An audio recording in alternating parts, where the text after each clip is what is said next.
Okay, welcome back, guys. So,នៅ admin ជួយ admin លេបថ្នាំជាប់គ្នាឡើងចិត្តមួយខែប៉ុន្តែនៅឈឺក៏អត់ទាន់បាត់ទេខនតឥឡូវនិយាយបានច្រើនជាងមុនប៉ុន្តែកុំប្រកាន់ស្លេ admin ណាអូខេចង់ស្អីយើងមកយើងបានឃើញគឺម្នាក់ឈ្មោះ Charles Third admin ឈ្មោះអីក៏បាននិយាយទៅកាន់សវណ្ណថាទីបំផុតពួកយើងបានជួបគ្នាវិញហើយបន្ទាប់ចំណែកឯសវណ្ណនៅខាងមុខនោះគឺការផ្នែកពិឃាតយកមកអូខេបន្តមកទៀត Janice ក៏បានសួរទៅកាន់សវណ្ណថាមិនភ្ញាក់ផ្អើលអត់ខ្ញុំនៅរស់មើលទៅតាមពិតខ្ញុំគួរតជាអ្នកដែលរកឃើញសវណ្ណនឹងមុនប៉ុន្តែហើយពួកបែរហ្នឹងដកចេញមកពីណាក៏បានមករៀបរៀងការជួបគ្នារបស់ពួកគេទាំងពីរនាក់នឹងវិញចំណែកសវណ្ណក៏បានគិតថាកាលពីមុនណាដែលញ៉ែធ្លាប់ប្រាប់គាត់ម្ដងដែរថាយូសហ្នឹងក៏បានបញ្ជូនក្រុមដែលនេះហ្នឹងដើម្បីទៅកំចាត់ពួកក្រុមRed Wall ហ្នឹងគឺកំចាត់ទាំងអស់ហ្មងបន្តមកទៀតយូសវណ្ណគាត់ក៏បានសួរទៅកាន់ Janice ថាតាមពិត Janice ហ៎អ្នកដែលបញ្ជូនពួក Red Wall ហ្នឹងទៅតាមធ្វើឃាតគាត់ហើយតែ Janice ហ្នឹងគឺជាម្នាក់នៅក្នុងចំណោមអ្នកដែលបង្កើតKhafra មែន Janice ក៏បាននិយាយទៅថាត្រូវហើយប៉ុន្តែណាគេទៅនឹកស្មានទៅថាពួក Red Wall ហ្នឹងបែរជាបរាជ័យតាំងពីពេលហ្នឹងមកមនុស្សម្នាក់ហ្នឹងក៏អត់ឲ្យខ្ញុំទៅចាត់ការទៀតហើយទៅឲ្យ Quentin ហ្នឹងចាត់ការមុនក៏និយាយទៅ Janice ហ្នឹងគាត់បានទ្រាំខ្លាំងមែនតើព្រោះគាត់ពិតជាចង់ជួបទៅកាន់សាវណ្ណខ្លាំងឯងសាវណ្ណក៏បាននិយាយទៅថាមនុស្សម្នាក់ហ្នឹងជាអ្នកគេអ្នកបង្កើតមនុស្សចុងក្រោយដែលជាអ្នកបង្កើតពួក Khafra ហ្នឹងណាJanice គាត់ក៏បាននិយាយទៅថាទោះបីជាគាត់ប្រាប់ទៅកាន់សាវណ្ណសាវណ្ណក៏តភ្លេចដាក់ហ្នឹងនៅចាំដល់ពេលដែល Janice ហ្នឹងចាប់សាវណ្ណហើយនឹងនិយាយទៅនិយាយមកចាក់សាវណ្ណនៅឆ្នាំដែលគាត់ទើបទៅបង្កើតថ្មីហ្នឹងសាវណ្ណប្រកាសជាបំភ្លេចខ្លួនឯងហើយភ្លេចអំពីរឿងដែលពួកគេទាំងពីរហ្នឹងត្រូវឆ្លោះគ្នាអីអញ្ចឹងណាហើយមកខាង Burnett នេះវិញពេលហ្នឹងឡើងលោកប៉ូលីសហ្នឹងក៏បានប្រាប់ទៅកាន់ក្រុមរបស់ Youth ហ្នឹងទៅថាឃាតករចេញហ្នឹងឬក៏សាវណ្ណរបស់យើងហ្នឹងឈ្មោះពិតរបស់គាត់ហ្នឹងគឺស៊ីយ៉ាន់ហើយ Janice ហ្នឹងគឺជាមនុស្សម្នាក់ដែលទទួលខុសត្រូវទៅគឺជាមនុស្សម្នាក់ដែលបង្កឲ្យសាវណ្ណហ្នឹងបាត់បង់ឪពុកម្ដាយចិញ្ចឹមរបស់គាត់លោកប៉ូលីសហ្នឹងក៏បានបន្តនិយាយទៅថាគាត់នៅមានរូបថតជាក្រុមនៅក្នុងមណ្ឌលកុមារកំព្រាហ្នឹងពេលហ្នឹងសាវណ្ណគាត់ក៏បានសាវណ្ណយូសហ្នឹងក៏បានមើលទៅកាន់រូបថតហ្នឹងហើយទៅគាត់ក៏បានគិតទៅថានៅទីហ្នឹងសាវណ្ណគឺដូចជាមនុស្សម្នាក់ផ្សេងទៀតអញ្ចឹងសាវណ្ណគឺគាត់មានយ៉ាងម៉េចមានទឹកមុខស្រស់បោះហើយខ្ញុំចេញពីចិត្តចេញពីក្នុងចិត្តហ្មងអីអញ្ចឹងណាពេលហ្នឹងលោកប៉ូលីសហ្នឹងក៏បាននិយាយទៅទៀតថាសាវណ្ណហ្នឹងគឺពិតជាគួរឲ្យកំសត់ខ្លាំងមែនតើបន្ទាប់ពីសាវណ្ណហ្នឹងបានសងសឹកទៅកាន់ឪពុកម្ដាយចិញ្ចឹមរបស់គេហើយគាត់អត់គាត់អត់ដេកឲ្យខ្ញុំបែបហ្នឹងម្ដងទៀតទេហើយសាច់រឿងក៏បង្ហាញឲ្យយើងឃើញកាលពី17ឆ្នាំមុននៅកន្លែងមណ្ឌលកុមារកំព្រាហ្នឹងពេលហ្នឹងក៏មានក្មេងប្រុសម្នាក់បានហៅសាវណ្ណក៏បានងាកទៅមើលគេហើយម្នាក់ហ្នឹងក៏បានសាវណ្ណក៏បានហៅម្នាក់ហ្នឹងថា Janice ពេលហ្នឹង Janice កាលពីក្មេងហ្នឹងក៏បានប្រាប់ទៅថាណាហ្នឹងបានរកឃើញគ្រួសារចិញ្ចឹមរបស់គេហើយទៅ Janice ហ្នឹងមានអារម្មណ៍ថាចំណែនខ្លាំងមែនទែនហើយក៏បានប្រាប់ទៅកាន់សាវណ្ណទៀតទៅថាពួកគេទាំងពីរហ្នឹងក៏អាយុច្រើនហើយប៉ុន្តែមិនបានអត់មានគ្រួសារណាចង់យកពួកគេទៅចិញ្ចឹមអញ្ចឹងពេលហ្នឹងសាវណ្ណក៏បាននិយាយទៅថាប្រហែលជាឥឡូវយើងអត់គួរបោះបង់នោះទេថាព្យាយាមលើកទឹកចិត្ត Janice អីចឹងណា Janice ក៏បាននិយាយថាបើលើកទឹកចិត្តបែបអីទៀតទេឥឡូវនេះគាត់មិនខ្វល់ទេថាគាត់មានគ្រួសារឬក៏អត់យ៉ាងណាគាត់គឺចង់បានតសាវណ្ណនៅចិត្តគាត់នោះទេគឺគ្រប់គ្រាន់ហើយព្រមទាំង Janice ក៏បានចង់ទៅពួកក្រុមពីប maybe ក្រុមពីបអីមើលការតែងហោះឈ្មោះពីលហ្មងទំនើងហ្មងឯងពាក្យហ្នឹង trending ខ្លាំងហ្មងអូខេតោះសិរឿងយើងវិញ Janice ក៏បាននិយាយថាគាត់ឃើញមនុស្សដែលធំទាំងអស់ហ្នឹងត្រូវបាន director ឬក៏អ្នកដឹកនាំហ្នឹង យកពួកគេទៅធ្វើការនៅពេលពួកគេធំឡើងហើយមើលទៅពួកគេគឺពិតជាមានអំណាចខ្លាំងមែនទែនហើយចលនាហ្នឹងក៏បានលើថាបន្ទាប់ពីពួកគេនឹងអាចប្រឡងជាប់ហើយគឺមានន័យថាពួកគេនឹងបានខ្លាចជាជំនួយការរបស់អ្នកដឹកនាំហើយចំណែកឯសាវ៉ាន់វិញបានទៅមើលពួកអស់នឹងហើយក៏ក្បែងគិតក្នុងចិត្តថាប៉ុន្តែពួកមនុស្សផុសទាំងអស់ពួកក្មេងផុសមនុស្សផុសដល់អីក៏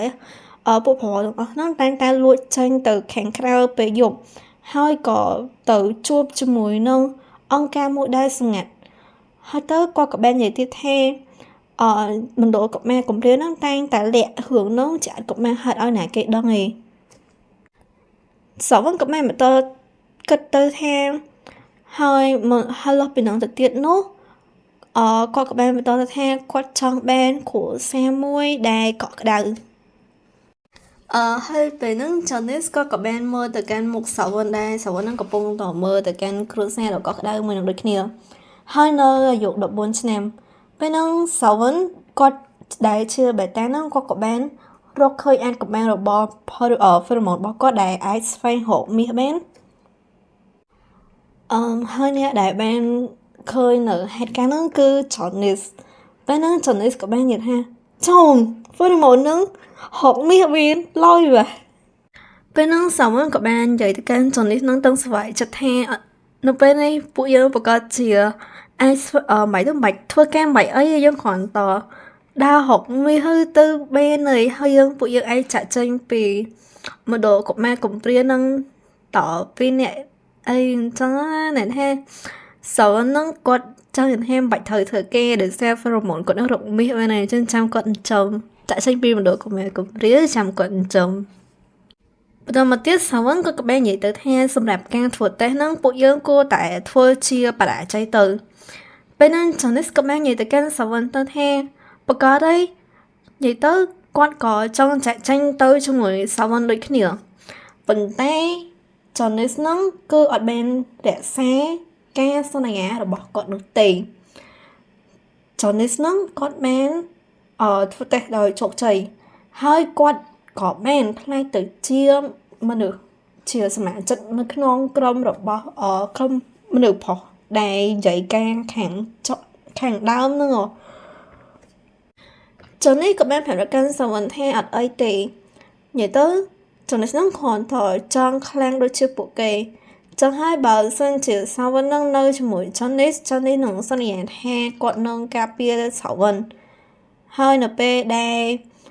ពេលវេលាដែលទៅមកដល់ពួកគេនឹងចាក់ចេញពីមណ្ឌលកុមារកំព្រានេះជាមួយគ្នាសាវណ្ណក៏បាននិយាយទៅថាប៉ុន្តែ Janice នេះមិនជាគម្រោងនៃពួកយើងបានព្រមព្រៀងមួយគ្នាឯង Janice បានទៅចូលរួមក្រុមជាមួយនឹងពួកវាឯងចឹងហើយចង់ចាក់ចេញវិញគឺអត់ស្រួលដូចគេចូលនោះទេមិនយល់ប្រហែលក៏មាន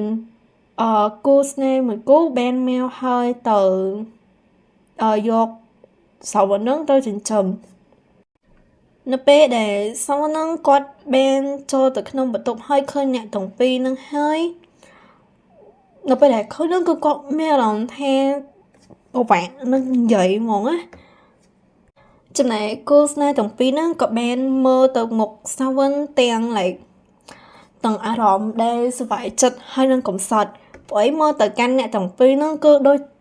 វេទអ្នកទាំងពីរហ្នឹងដូចជាឪពុកម្ដាយបង្កើតរបស់សាវណ្ណដែលមេវមកដល់កុមារកំព្រាមកយកគាត់វិញដើម្បីចិញ្ចឹមអីចឹងណាព្រោះយើងតាមមើលតាមពណ៌សក់ហើយនឹងពណ៌ភ្នែកទៅយ៉ាដូចមកគូស្នេហ៍មកគូហ្នឹងជាឪពុកម្ដាយបង្កើតរបស់សាវណ្ណហើយនៅពេលគូស្នេហ៍ទាំងពីរនឹងបានមកអោបសាវណ្ណមានអារម្មណ៍ថាអាចមានអារម្មណ៍ដឹងថាខ្លួនបានរបស់ពួកគេទាំងពីរនឹងគឺរៀងរំភើបទៅប្រអប់ទៅវាញ័រអីអញ្ចឹងណាហើយគាត់មានអារម្មណ៍កក់ក្ដៅដែលជាអារម្មណ៍មួយដែលសាវណ្ណនឹងអត់មានថ្ងៃភ្លេចនៅនៅអារម្មណ៍នោះទេចំណែកពេលហ្នឹងក៏អ្នកធ្វើការនឹងក៏បាននិយាយថានៅពេលដែលឯកសាររួចរាល់អ្នកទាំងពីរគូស្នេហ៍ទាំងពីរហ្នឹងគឺអាចយកសាវណ្ណហ្នឹងទៅផ្ទះរបស់ពួកគេបានហើយសាវណ្ណក៏បានជួនដំណើរគូស្នេហ៍ទាំងពីរហ្នឹងចាក់ចេញទៅសាវណ្ណពេលហ្នឹងគឺគាត់មានអារម្មណ៍ថាស្វ័យចិត្តខ្លាំងមែនទែនគាត់និយាយអត់ចាញ់ទេប្រូមើលអាណាគេនក់នៅក្រោយប្អូយ ចេគ្មានណាគេខុសពីអា Johnny ហ្នឹងឯងហើយក៏ដល់ថ្ងៃដែលគូស្នេហ៍មកគូនឹងបានត្រូវមកយកសាវណ្ណហ្នឹងទៅផ្ទះរបស់ពួកគេនៅពេលដែលទ្វារនឹងបើកនិយាយទៅគាត់មានអារម្មណ៍ថាគាត់ខ្លាចទៅជា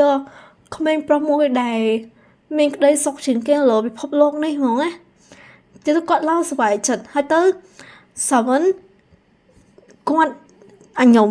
ស្រស់ហើយខ្ញុំស្អាតខ្លាំងមែនទែនគាត់ខ្ញុំចេញមកចិត្តថាគាត់សប្បាយខ្លាំងមែនតើអញ្ចឹងណាពេលនោះមានណាស្រាប់តមានសលេងនៅពីក្រោយបរមអ្នកហ្នឹងក៏បាននិយាយទៅកាន់សាវណ្ណថាសាវណ្ណហ្នឹងគឺមិនអនុញ្ញាតឲ្យចាក់ចេញនោះទេហើយអ្នកដែលធ្វើការហ្នឹងក៏បានងាកទៅមើលហើយក៏បាននិយាយថាអ្នកដឹកនាំចុះហើយម្នាក់ហ្នឹងគឺជាអ្នកដឹកនាំហើយទៅក៏មានមនុស្សមកចាប់សាវណ្ណហើយសាវណ្ណក៏បាននិយាយថាហើយបើបានពួកគេមកធ្វើរឿងបែបនេះមកលើគាត់អញ្ចឹងឲ្យគាត់ទៅដោយសារតឪពុកម្ដាយគាត់ហ្នឹងកំពុងតែរងចាំគាត់នៅខាងក្រៅហើយអ្នកដឹកនាំហ្នឹងក៏បាននិយាយទៅថាដោយសារតគាត់បានលើកមកថាហ្វេរ៉ូម៉ូនរបស់ក្មេងប្រុសហ្នឹងគឺមានសមត្ថភាពអាចដើររកអាចដឹងថាអាចដឹងទីតាំងមាសមែនចឹងហើយសាវណ្ណត្រូវតែនៅទីហ្នឹងហើយក៏បានប្រាប់ឲ្យអ្នកធ្វើការនៅហ្នឹងស្វែងរកលេសអីមួយដែលសមគួរដើម្បីឲ្យឪពុកម្ដាយរបស់សាវណ្ណហ្នឹងចាក់ចេញទៅដេញពួកគេចេញទៅពេលហ្នឹងសាវណ្ណគាត់មានអារម្មណ៍ថាគាត់ត្រូវបានមនុស្សដែលគាត់ទុកចិត្តបំផុតក្បត់ហ្មងគាត់ឡើងគាត់និយាយទៅកាន់ Johnny ថានេះ Johnny ហើយ Johnny ហ្នឹងក៏បាននិយាយតង់មុខអាក្រក់ខ្លាំងអុយគួរឲ្យខ្ពើមក៏បាននិយាយទៅកាន់សាវណ្ណថាពួកគេទាំងពីរអ្នកហ្នឹងគឺត្រូវតែចាក់ចេញ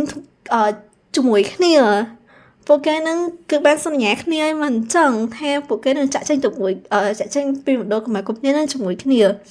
ប៉ុន្តែសាវណ្ណហ្នឹងបានក្បត់គាត់ចឹងហើយសាវណ្ណគឺត្រូវតែនៅម្នាក់ឯងជារៀងរហូតខ្ញុំនិយាយអត់ចេញមានតាំងអុយចង់ចូលកាប់និយាយទៅច្រើននេះហ្នឹងថាសាវណ្ណហ្នឹងអ្នកក្បត់គាត់ឲ្យទៅខេសន្យាជាមួយគ្នាតែថាចាក់ចេញពីមណ្ឌលកុមារកំព្រាហ្នឹងជាមួយគ្នាហើយខ្លួនឯងក្បត់គេមុនសោះហ្នឹង